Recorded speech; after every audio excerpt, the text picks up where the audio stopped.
during the treaty process. The guaranteed support took years to come, and when it did, it was both less and unfairly distributed, which led to the Modoc people resisting, leaving the reservation, and fighting a war in what is today known as the Lava Beds from 1872 to 1873. After the war, most of the Modoc people were held as illegal prisoners of war until 1909 in Oklahoma, where a separate federally recognized tribe exists today. In 1954, the U.S. government broke its treaty and terminated the tribe's status.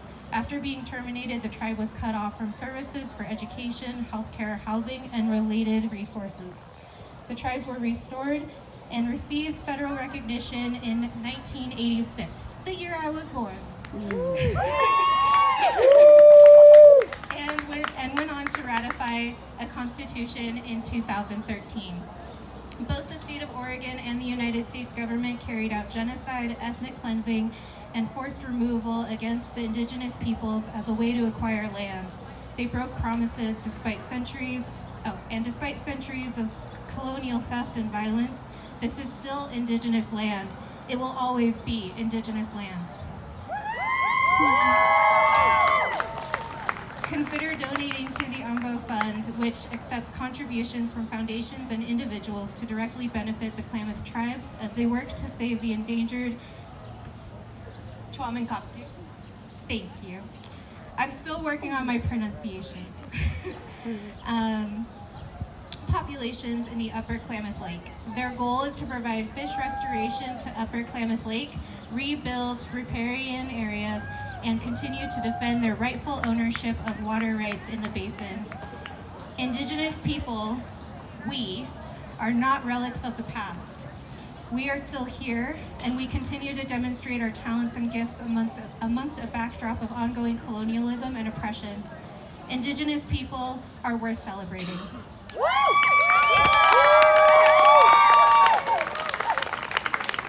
And as some of you are probably aware, we got some threats and intimidation sent our way, but it was in part a whole community effort, but we really also wanted to share a piece of the acknowledgement from the Klamath Tribes. So part of their statement read, "The Klamath Tribes look forward to the day when our LGBTQ friends, neighbors, and families are free to openly love who they choose and are accepted without fearing for their dignity and safety."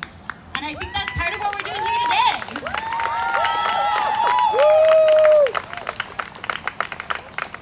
And it is so important that part of what we do is also show solidarity to folks. And so we are going to be announcing it at a couple different times during the day.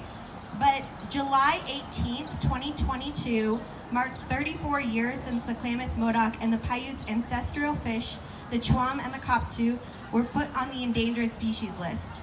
Since then, their numbers have only declined further, nearing extinction due to water theft from the Klamath Lake by the government and ag water users.